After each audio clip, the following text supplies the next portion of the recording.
당시에 모습이 어떠했는지, 특별히 또 두 번째로는 다음 주까지 이어지는 말씀인데요. 사도 바울이 나의 복음이라고 얘기했을 때 이 의미가 어떤지에 대해서 함께 말씀을 전하도록 하겠습니다. 로마서가 쓰였었던 데는 한 AD 57년 정도 됩니다. 57년, 58년 그 어간이에요. 사도 바울이 64년 정도에 죽는 걸로 나오거든요. 성경 신학자들은. 그러니까 한 몇 년 전이면 한 7, 8년 전이죠. 7년 전이에요. 그러니까 한참 바울이 사역을 하고 있었던 중심점에 있었던 시기입니다. 그래서 고린도라는 곳에서, 이제 고린도 교회에서 로마에 있는 성도들에게 이 로마서를 쓰고 있어요. 그래서 이 편지를 여집사 베베가 전달해 줬고요. 바울은 고린도에 머물면서 이방인 출신 기독교인들로부터 이제 헌금을 모아서 예루살렘에 가기 바로 전입니다. 요때 시기가 그래요. 요때 이제 로마서를 완성해 나가고 있는 것이죠. 그래서 이 로마서를 다 쓰고 마지막에 로마에 있는 교인들에게 복음의 말씀을, 안부를 전합니다. 오늘은 뭐냐면 사도 바울이 함께 있는 사람들이 로마에 있는 성도들한테 안부를 전하는 거예요. 이 사람들이 어떤 사람들인지를 함께 보면 초대교회 당시에 또 교회가 어떤 곳인지를 우리가 알 수가 있는 거죠. 자, 21절 말씀을 먼저 함께 다시 한번 읽어보도록 하겠습니다. 21절, 나의 동역자 디모데와 나의 친척 누기오와 야손과 소시바더가 너희에게 문안하느니라. 아멘. 자, 디모데라는 사람이 나와요. 굉장히 유명한 사람이죠. 디모데는 바울이 2차 선교 여행 때 루스다라는 곳에서 선발해서 함께했던 사람이에요. 디모데는 아버지가 이방인, 헬라인이고요. 어머니가 유대인입니다. 그러니까 어머니 당시에 또는 이미 그 전서부터 유대인이긴 한데 이방 지역에 이민 가 있었던 거예요. 그러니까 한국 사람인데 일본이나 미국이나 다른 나라에 이민 가서 살고 있었던 이민 2세대나 3세대 정도 되겠죠. 디모데의 아버지는 성경에 등장하지 않습니다. 가치가 없으니까 등장하지 않는 거예요. 중요한 것은 어머니예요. 어머니. 여러분, 성경에 등장하는 인물이 여러분 되시길 축복합니다. 성경에 등장하는 인물이 돼야 돼요. 어머니가 어릴 때부터 성경 말씀을 아주 세밀하게 디모데에게 가르쳤어요. 그러니까 조기 교육이 굉장히 중요한 겁니다. 우리나라 조기 교육 굉장히 많이 이것저것 하는데요. 성경을 해석하거나 사역에 있어서도 조기 교육이 매우 중요해요. 어려서부터 말씀을 많이 가르쳐야 돼요. 우리나라 사람들 보면 조기 교육 해가지고 조기 요약도 많이 보내죠. 근데 이제 왜 성경을 어렸을 때부터 열심히 조기 교육을 시키지 않는지 모르겠어요. 믿음을 가르치기 위해서는요, 말씀을 어렸을 때부터 많이 배워야 돼요. 그래야 그 중에서 믿음이 있는 사람이 생겨나는 거예요. 목회도 마찬가지입니다. 그래서 저는 정말로 목회할 사람들은 어릴 때부터 준비해야 되는 거예요. 나이가 들어서 신학을 하는 것도 뭐 존중합니다. 저는. 그러나 신학을 하려고 그러면 어릴 때부터 해야 돼요. 젊었을 때부터 준비해야 돼요. 다른 일 많이 하다가 이것저것 하다가 목회한다고 잘하는 것 절대 아닙니다. 다른 대학교 나와서 직장생활 하다가 나이가 40, 50대에서 여러분 신학을 하면 잘할 것 같아요? 절대 아닙니다. 절대 아니에요. 여러분, 세상에서도 마찬가지잖아요. 다른 모든 분야에서도 어릴 때부터 다 두각을 나타내는 사람도 있어요. 스포츠도 그렇고요. 예술, 과학 분야 다 마찬가지입니다. 대체로 어렸을 때부터 두각을 나타내던 사람들이 나이가 들어서 그 일에 정점을 찍는 거예요. 근데 보면 꼭 목회를 무슨 세상에서 많은 경험을 쌓은 다음에 신학을 해도 되는 것처럼 얘기를 해요. 그건 뭐냐면 그만큼 성경을 연구하고 목회하는 것들을 하찮게 여기는 거예요. 목회하는데 성경을 연구하는데 세상에 경험이 왜 필요합니까? 세상에 지혜들 필요 없어요. 오히려 더 혼란만 일으킵니다. 어릴 때부터 독특하게 성경을 좋아하는 사람들이 있어요. 그런 사람들이 있어요. 지난주에도 얘기했지만은 그런 얘기 있잖아요. 좋은 나무는 언제부터 알아봐요? 떡잎부터 알아봐요. 마찬가지예요. 모든 것들이 그래요. 모든 것들이 그럽니다. 어릴 때부터 성경을 좋아했던 사람들이 있고 어릴 때부터 성경을 연구하는 걸 좋아하는 사람들이 있고 어릴 때부터 그런 것들을 많이 찾아보는 사람들이 있어요. 유독하게 그런 사람들이 있어요. 그런 사람이 신학 공부를 하고 목회를 하는 거예요. 이렇게 어릴 때부터 성경을 사랑했던 디모데가 이제 바울을 만나서 복음을 깨닫고 바울을 자신의 아버지와 같이 여기면서 사역을 하게 됩니다. 빌립보서 2장 22절에 보면 사도 바울이 이렇게 얘기를 해요. 디모데에 대해서 디모데의 연단을 너희가 안 하니 자신을 나를 아비에게 함과 같이 나와 함께 복음을 위하여 수고하였느니라. 이렇게 말씀을 전하고 있거든요. 그러니까 바울은 바울을 자기 아버지처럼 모시고 섬기면서 같이 선교 여행을 하면서 다녔어요. 바울과 같이 똑같이 복음의 수고를 어려서부터 했던 사람입니다. 그러니까 빌립보 교회에 문제가 있어서 해결할 만한 사람을 보내야 되는데 가장 사도 바울이 신뢰하고 믿을 만한 사람은 디모데였던 거예요. 그래서 보냈던 겁니다. 바로 이 디모데가 지금 고린도에서 로마서를 쓰고 있는 지금 이 순간에 사도 바울과 함께 있는 거예요. 또 한 가지 여기서 우리가 생각해 볼 것이 있는데요. 자, 디모데는 성경을 많이 읽고 많이 알고 있었던 사람이에요. 그래서 사도 바울이 딱 복음을 전해줬을 때에 그게 바로 연결되면서 더 정확하게 복음을 알게 된 겁니다. 복음을 명확하게 알게 된 거예요. 그렇게 복음을 명확하게 알게 되자 바울을 자신의 영적 아버지로 섬기면서 선교 사역을 같이 했던 겁니다. 그러니까 여러분 평소에 성경을 잘 읽지 않는 사람들은 복음을 얘기해도 못 알아들어요. 못 알아듣는다고요. 설교 한번 듣고 예수를 믿는다는 것은 여러분 어불성설입니다.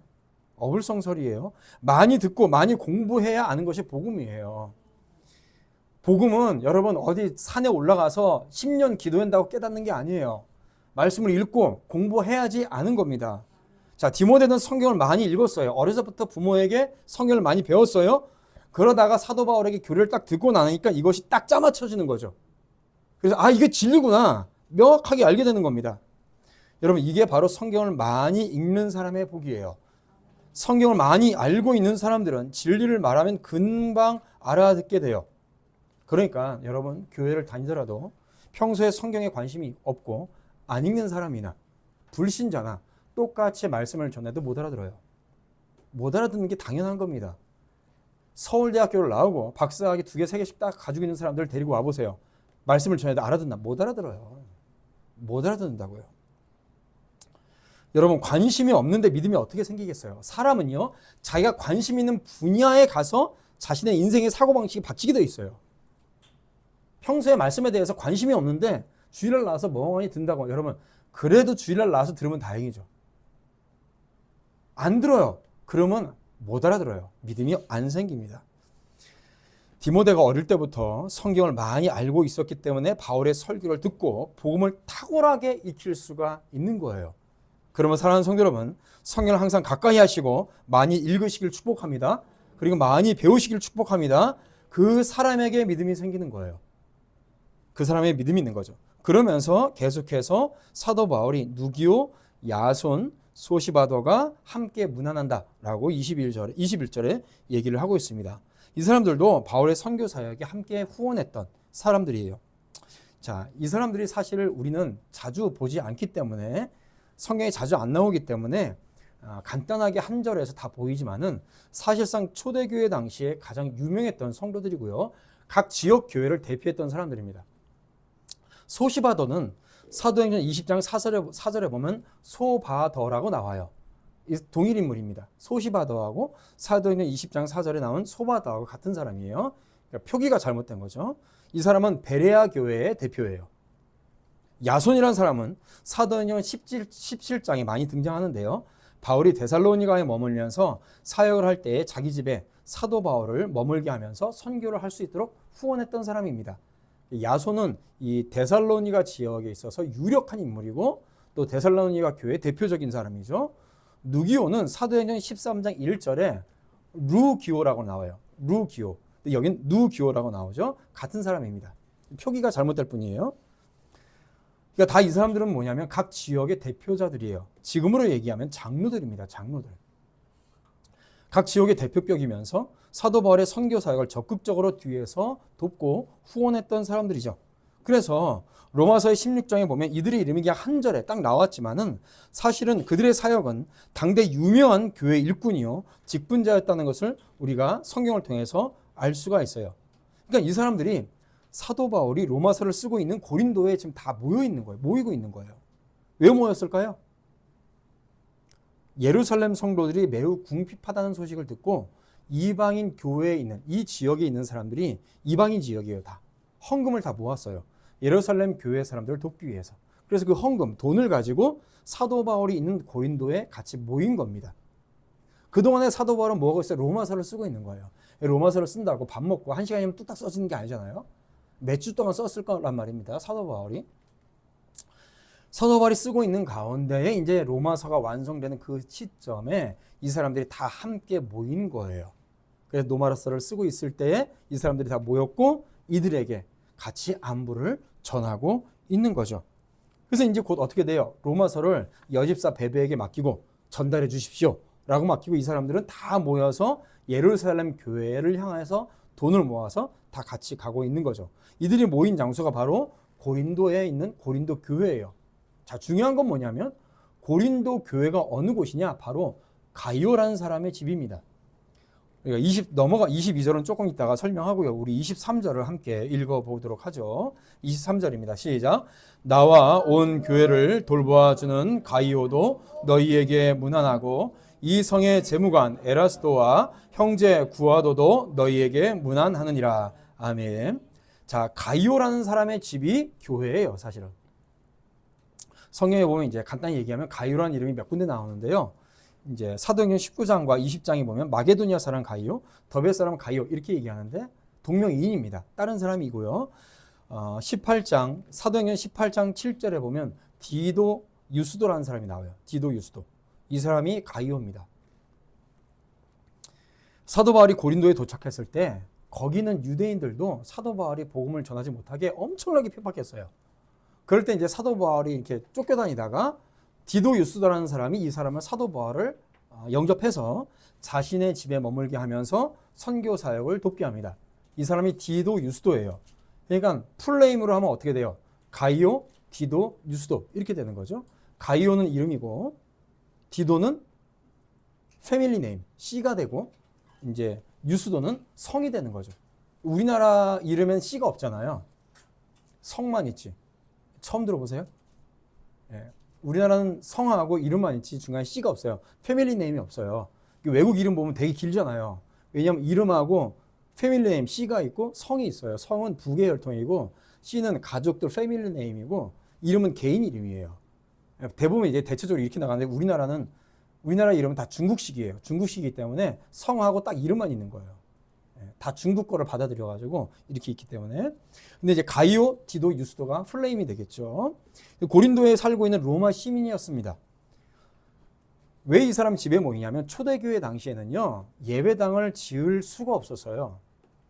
왜냐하면 우리나라 선교 초기에도 비슷했습니다. 돈이 있어요, 권력이 있어요, 뭐 가진 것이 없는데 무슨 뭐 예배당을 건물을 짓겠어요. 그러면 어떻게 했느냐? 그 지역에서 복음을 받아들인 사람 중에 대체적으로 잘 사는 사람, 공식은 아니에요. 어렵더라도 어려운 사람들이 같이 돈을 모아서 집을 한 채를 산 적도 있지만은 대체적으로 그때 당시에 공식은 아니지만은 잘 사는 사람, 그 지역의 유력자들, 권력자들 중에 예수 믿는 사람이 자신의 집을 개방을 합니다. 개방을 해서 그 집이 교회가 되는 거예요. 그 집이 넓으니까. 우리나라 선교 초기에도 그랬어요. 그리고 모여서 여러분 주일날 모이면 예배만 드리나요? 예배 드리고 뭐 해요? 밥 먹죠. 식사 대접도 그 집에서 하는 거예요. 그 집에서 하는 거죠. 그래서 앞에 야손이라는 사람도 동일합니다. 그 사람은 데살로니가의 유력한 사람이었거든요. 자기 집을 내놓고 이렇게 교회를 삼은 거예요. 23절에 우리가 읽었지만 나와 온 교회를 돌보아주는 사람 이렇게 번역이 되어 있는데 좀 둥그스름하게 번역이 된 거예요. 개역 한글판엔 그 전에 한글판에는 식주인 이렇게 번역이 됐거든요. 옛날스러운 번역이긴 한데 그게 좀 더 원래 번역에 저는 개인적으로 합당하다고 생각을 합니다. 왜냐하면 이 단어는 헬라어로 어떤 의미냐면 손님들을 환대하고 대접하는 집주인 이런 뜻이에요.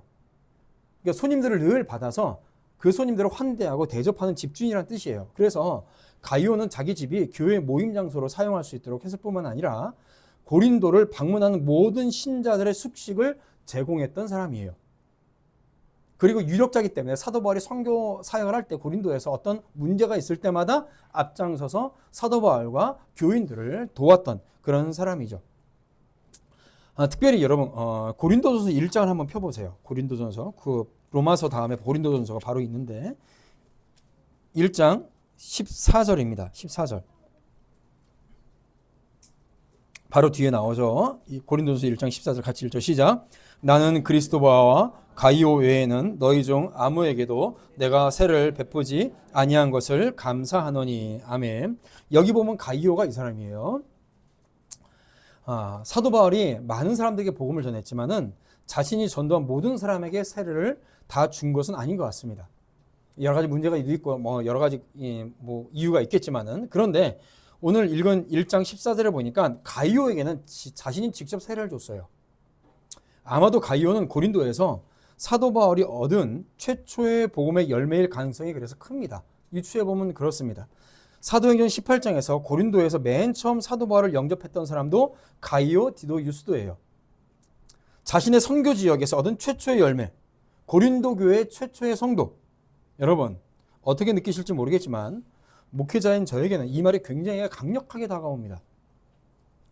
사역자가 자신의 사역과 자신의 인생에 있어서 늘 마음속에 맨 먼저 기억되는 이름, 그것도 가장 아름다운 이름으로 기억되는 이름.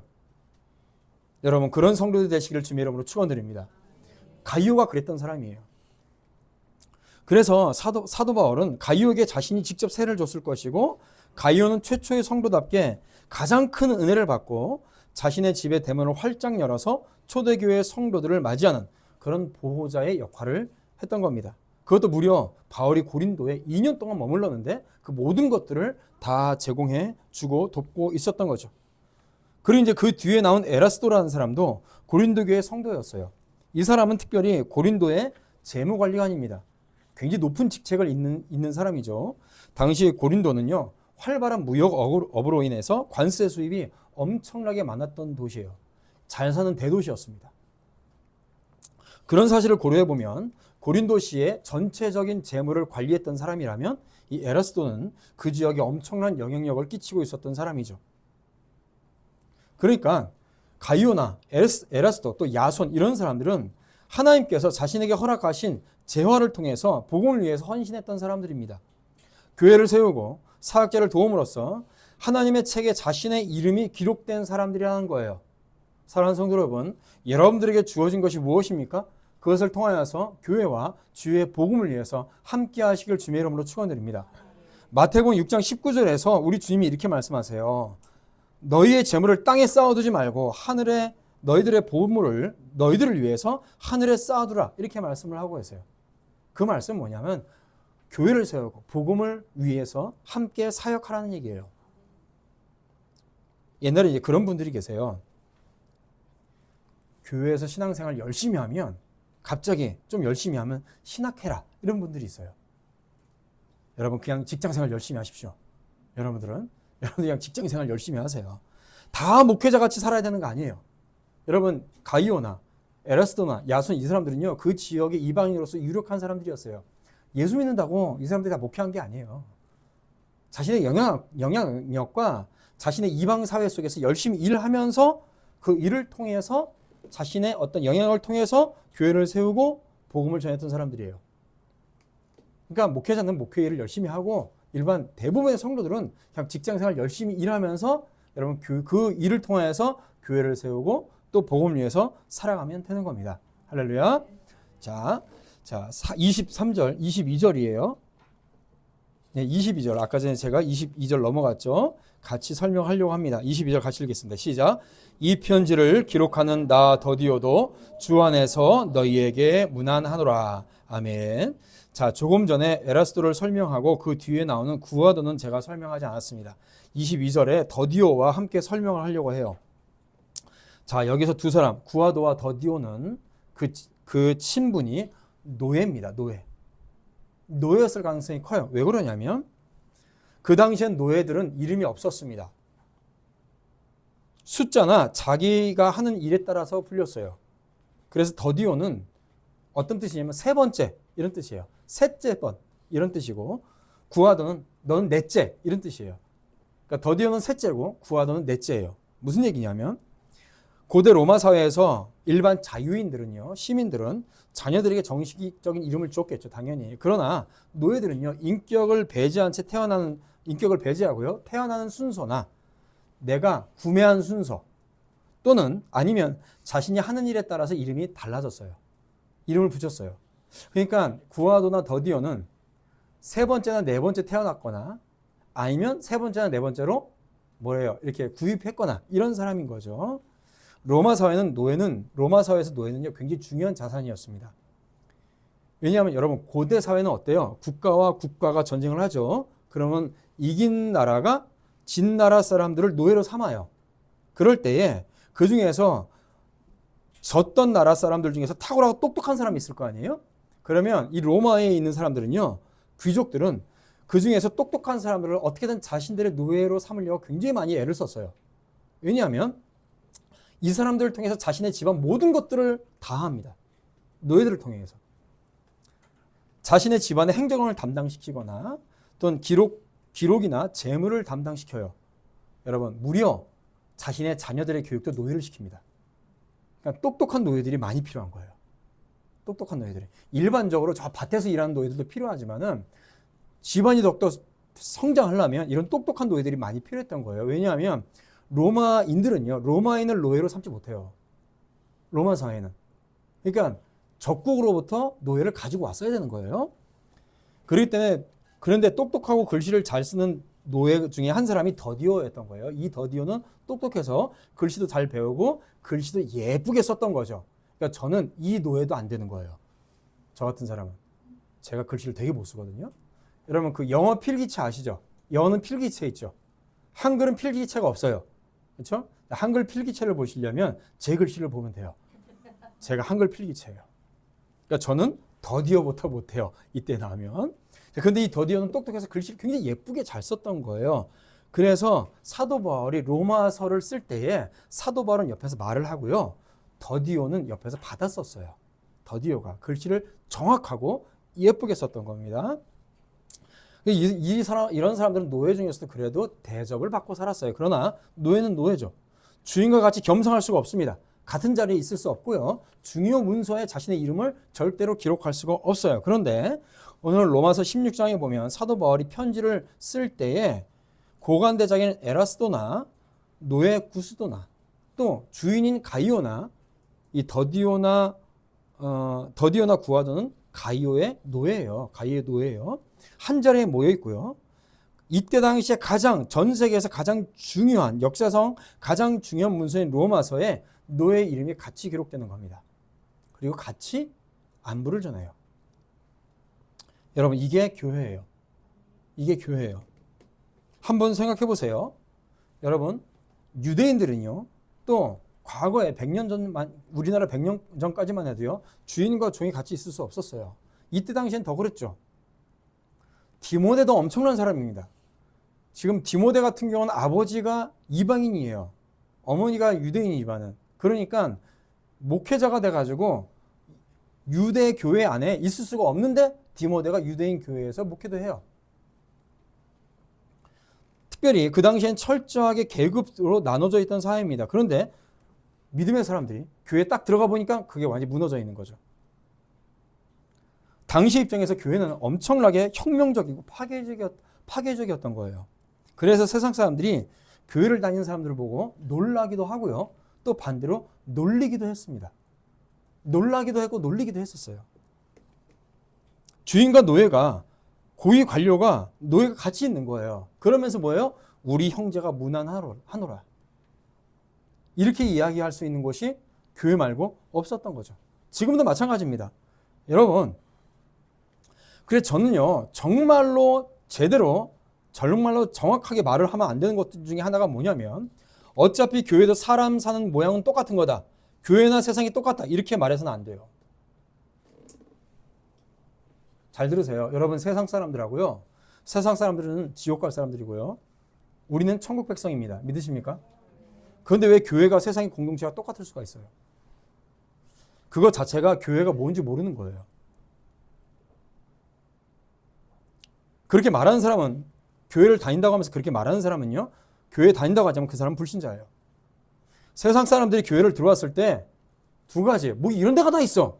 이렇게 얘기하면서 놀라거나 아니면 기분 나빠해야 돼요. 그게 당연한 겁니다.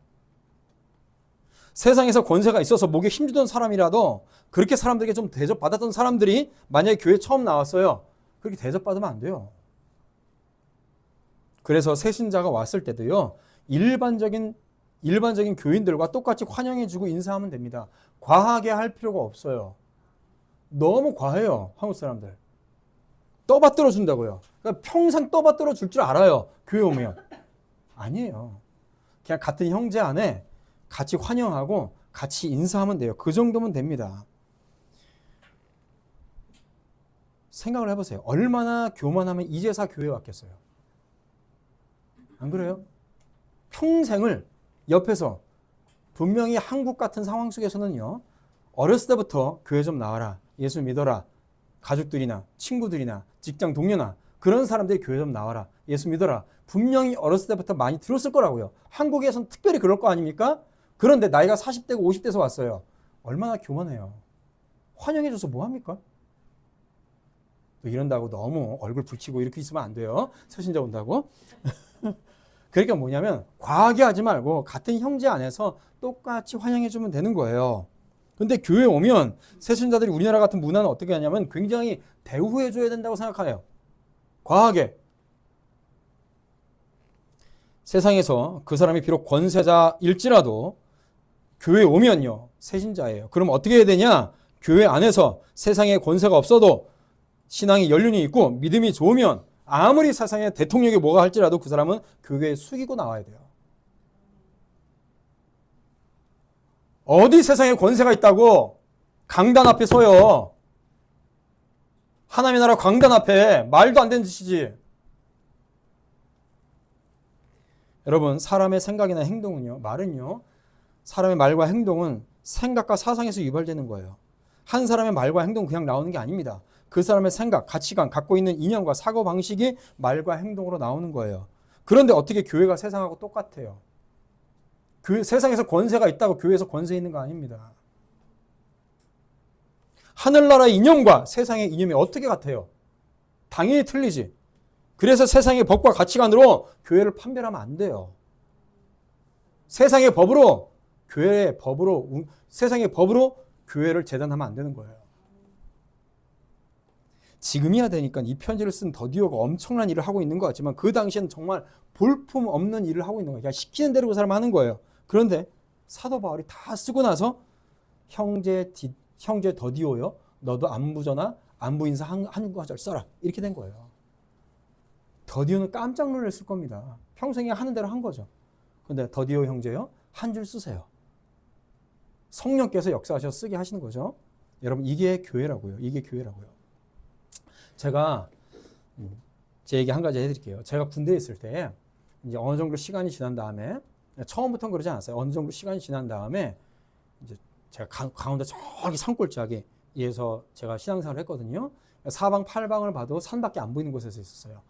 그러다가 이제 제가 어느 정도 계급이 생긴 다음에 그 읍내의 한 시골 교회 목사님이 저희 부대 대장한테 이제 얘기를 해서 그러니까 주일날마다 그분이 와서 설교를 했었거든요. 설교 한 번씩 했었어요. 그러니까 어떻게 제가 신학을 전공한다는 것을 들으셨나 봐요. 근데 이제 시골 교회 무슨 사역자가 있겠어요. 그러니까 이제 대장님한테 얘기를 해가지고 주일날 나와서 교회에 좀 사역을 도와주게 했으면 좋겠다라고 해서 제가 어느 정도 좀 시간이 지난 다음에 주일날 그 읍내 교회를 계속 나갔어요. 이제 제대할 때까지 계속 교회에서 쉽게 얘기하면 군인인데 전도사 사역을 한 거예요. 근데 이제 교회를 가는데 처음 교회를 갔었는데 군복 입고 왔죠. 당연히 군인이니까 계속 군복 입고 다녔죠. 갔는데 맨 처음 날 갔더니 그 교회에 군부대에 상사가 있는 거예요. 행정보고관이. 깜짝 놀라가지고 격리했죠. 그렇잖아요. 얼마나 군인이 바짝 긴장하고 있었겠어요. 그 양반이 거기 있는지 제가 꿈에라도 알았겠어요? 격리를 했죠. 그랬더니 그분이 깜짝 놀랐어요. 손을 확 내리면서 교회에서 격리하는 거 아니야? 알고 봤더니 그 상사분의 와이프분이 그 교회 권사님인데 옛날에 교회 와가지고 교회원 군인한테 뭐라 그랬다가 엄청나게 혼났다요. 집에서. 여러분 교회는 군대가 아니야. 그럼 맞아요. 교회는 세상이 아니에요. 이게 교회라고요. 자기 집을 내놓는 부자 가이오가 있어요. 그리고 그 집에서 열심히 교회와 신자들을 위해서 빵을 서비스하는 노예가 있어요. 사도 바울의 눈에는 어때요? 둘이 똑같은 거예요. 다 똑같이 주의 일을 열심히 하는 사람으로 보고 있는 겁니다. 지금 여기 나와 있는 사람들은 하나같이 전부 자신의 신분과는 상관없이 오직 교회와 복음의 일에 열중하는 사람들이에요. 물론 세상에서 자기 일이 있습니다. 그 일도 열심히 했겠죠. 그러나 성경에 기록된 사람들은 어떤 사람들이에요? 교회를 세우고 복음을 위해서 헌신했던 사람들의 일만이 기록되어 있는 거예요. 한국 사회에 90년대서부터 이 만연한 사상이 있어요. 어떤 사상이 있냐면 이걸 신학적으로 신칼빈주의라고 하는데 여러분 많이 들어봤을 거예요. 일요일만 주일이냐? 다른 날도 주일과 같이 섬기며 살아라. 많이 들어봤죠? 주일 예배만 예배가 아니라 나머지 한 주간의 다른 삶도 예배처럼 살아라. 이런 말 많이 들어보셨죠? 그렇죠? 그러니까 주님의 일은 교회에서만이 일이 아니라 내가 바깥에 나가서 주의 종처럼 사는 것도 대단히 중요한 일이다. 이런 말이잖아요. 여러분 맞는 것 같죠? 근데 틀린 거예요. 주일처럼 살 수 있어요? 여러분 직장 생활을 주일처럼 할 수 있어요? 직장에서 예배 드리고 성역 공부하고 맨날. 또 이런 말이 있죠. 청년들이 교회만 있어서는 되겠냐? 세상에 나가서 빛과 소금의 역할을 해야지. 이런 말 많이 들어보셨죠? 한번 물어볼게요. 우리 청년들, 학생들 들어볼게요. 일주일 동안 교회 몇 번 와요? 많아야 3번입니다. 온다고 해도 하루 종일 있는 거 아니잖아요. 오래 있어요. 기껏해 2-3시간이에요. 그래 자기 일 하러 가요. 무슨 교회에 하루 종일 있어요. 이게 얼마나 업처구니 없는 소리를 하고 있느냐는 겁니다. 여러분 이런 말들이 뭐냐면 사람은요 2가지의 모습이 있으면 둘 중에 하나에 기울게 됐어요. 우리는 완벽하지 않아요. 저는 그래서 주일날만이라도 열심히 와서 예배 철저하게 드리고 성경 공부해라. 그리고 좀 더 이제 헌신해서 일꾼이 되고 직분자가 되기 위해서는 어때요? 다른 날 또 좀 시간을 들여서 성경 공부하고 함께 모여서 맨날 기도한다고 산에 가지 말고 기도하려면 수요기도에 나와서 함께 모여서 기도하고 평일날은 뭐예요? 직장일 열심히 하고 가정일 열심히 해라. 편하잖아요. 그러면 오히려 이런 말들이 그런 얘기들이요 정말로 신앙생활을 제대로 못하게 하고요 오히려 더 신앙의 질을 떨어뜨리는 거예요. 교회에서 헌신하는 것을 신앙생활의 어떤 한 일부분으로만 생각하게 만듭니다. 그러면 결국 질이 떨어지게 돼 있어요. 여기서 사도 바울이 문안 인사하는 사람들을 보십시오. 다 어떤 사람들이에요? 복음과 교회 일에 집중했던 사람이에요. 그리고 그 일만 쓰고 있어요. 그 일만. 그러니까 교회에 와서는요. 교회 일 열심히 하시고요. 평일날은 여러분들 일 열심히 하세요. 그러면 돼요. 여기서 성경에서 이 사람들이 예를 들어서 여기 제목은 에라스도도 있는데요. 밖에 나가서 그리스도인으로서 어떤 삶을 적용하고 살았고 가이오는 부자로서 어떤 삶을 적용하고 살았고 더디오는 노예로서 어떻게 사회에 살았고 이런 말 성경에 안 쓰여 있어요. 정상적인 직장에서 정상적인 그냥 직장생활 하면 됩니다. 여러분들은. 거기서 여러분들이 열심히 해서 돈 잘 벌고 하나님께서 주시는 대로 필요를 채우고 가정을 세우고 또 탁월한 사람들은 어느 정도 위치에 차지하겠죠. 그렇죠? 그리고 그냥 주일 성수 열심히 잘하고 불법적인 일만 행하지 않으면 돼요. 여기서 기록된 사람들은 교회를 위해서 문을 열고 전도사에게서 헌신하고 성도들을 위해서 빵과 음료수를 섬겼던 사람들을 기록하고 있다는 것. 그럼 반드시 기억하시길 축복합니다. 그러니까 우리가 주일 하면서 너무 거창하게 내가 주님의 종으로서 내가 속해 있는 기업체나 직장이나 학교에서 뭐 이런저런 일을 해야 된다. 그런 얘기 있죠. 직장에서 사랑을 나타내고 다 양보하고 손해봐도 그냥 손해보고 살아라. 여러분 왜 손해보고 살아요? 여러분 믿음 때문에 손해본다는 말은 그런 의미가 아니에요. 믿음 때문에 손해본다는 그런 의미가 아니에요. 예를 들어 드릴게요. 이런 거예요. 직장에서 이런 거죠. 여러분 이번 주 일요일 날 나와서 일하시는 분들에게 제가 인센티브 더 드리겠습니다. 그러면 다른 사람들은 불신자들은 뭐 상관없으니까 나와서 주일날 나와서 일하겠죠. 그래서 인센티브 받겠죠. 그렇죠? 그럼 믿는 사람들은 어때요? 주일 성수해야 되니까 저 그냥 인센티브 안 받겠습니다. 이거예요. 간단히 얘기하면 이런 거예요. 이번 주말에 우리 야유회 놀러 가겠습니다. 저 주일날 교회 가야 되기 때문에 야유회 못 가요. 이거라고요. 그럼 어때요? 야, 너 때문에 교회 다닌다가 주일날 다 야외 못 가잖아. 여러분들만 가세요, 그냥. 그게 믿음 때문에 손해보는 거예요. 그런 의미예요. 맨날 손해보라는 얘기가 아니에요. 왜 손해봐요? 그러면 불신자들은 여러분들한테 절대로 감사하지 않습니다. 여러분들은 호구로 봐요. 사탄은 이런 검은 사상을, 잘못된 사상을 한국교회와 사회 속에 엄청나게 들여와놨어요. 뭐예요? 착한 사람 컴플렉스. 인성이 좋아야 된다는 둥. 맨날 그러면서 연예인들 인성이 어때? 여러분, 노래 잘 부르는 사람이 노래만 잘 부르면 되지 무슨 인성이 필요해요. 그래서 맨날 댓글 달죠. 뭐 무슨 연예인들이 인성이 좋자 어떻게 좋자. 댓글 된 너나 인성 좀 제대로 해라.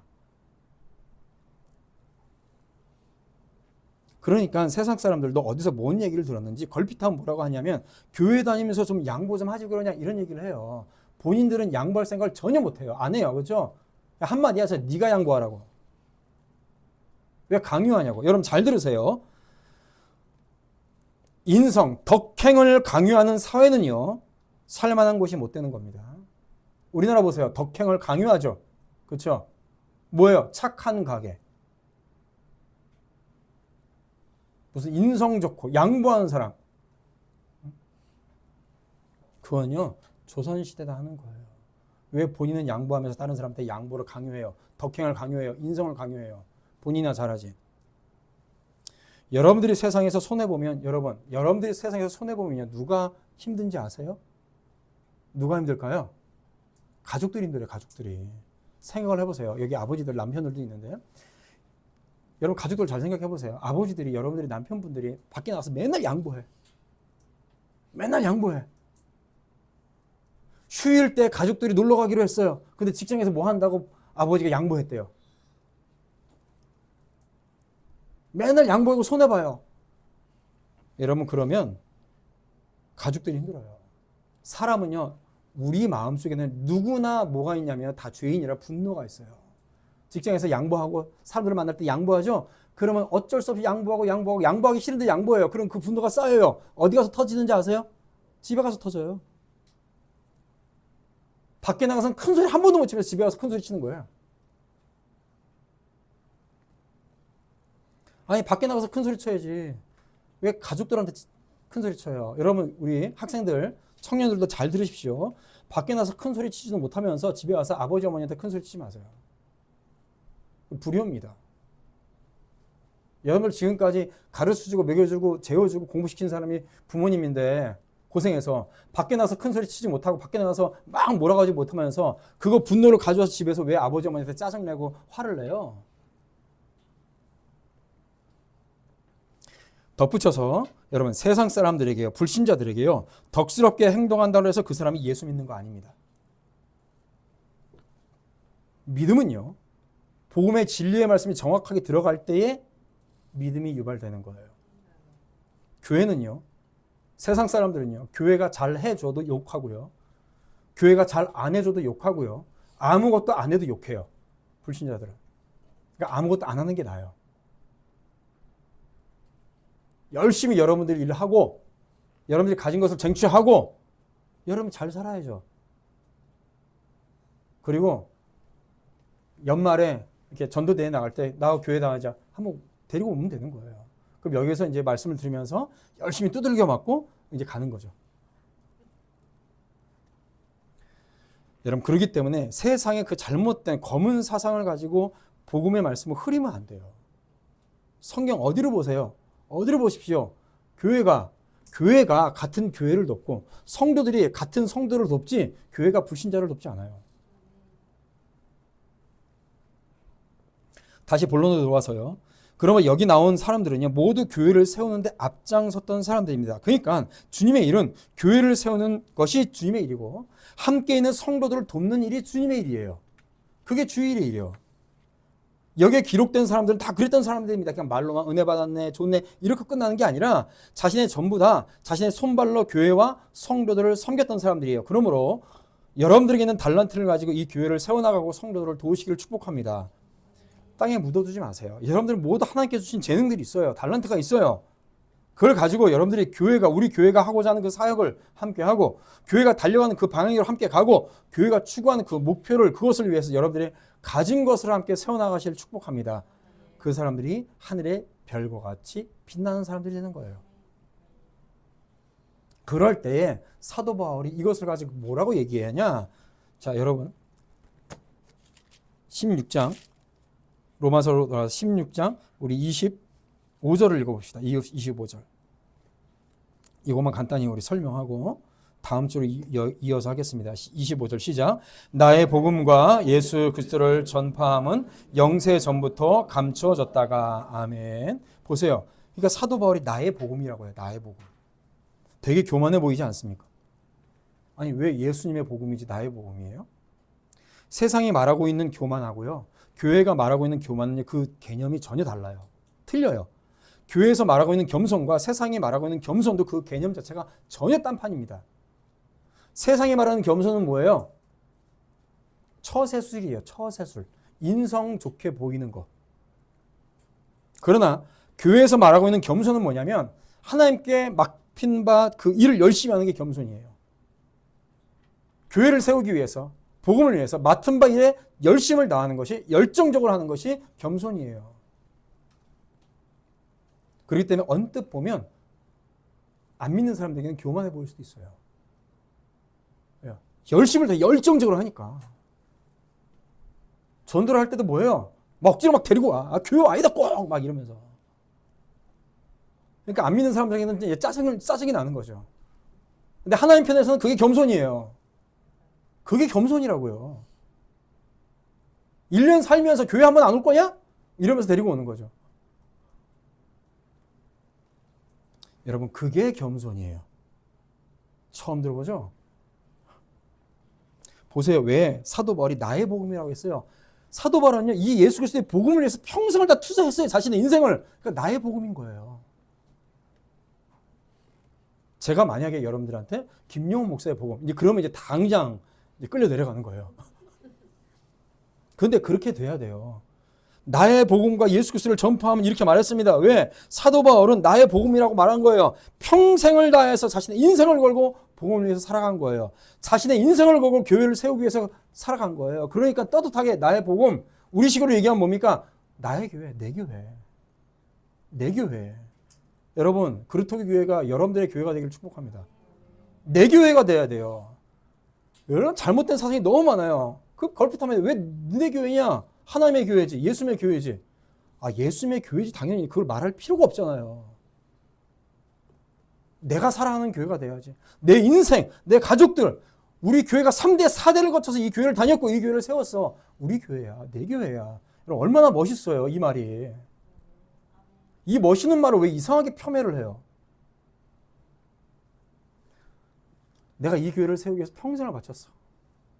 그때 생각하면 막 감격이 되고 막 눈물이 흘러지고 당연히 이래야 되는 거예요. 당연한 거예요.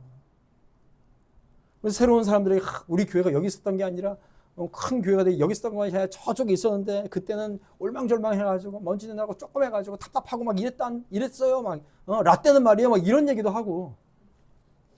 여러분 이게 당연한 거예요. 왜 사도 바울이 나의 복음이라고 했겠어요? 평생을 그렇게 살은 거예요. 내 복음으로. 나의 교회로 살았던 거예요.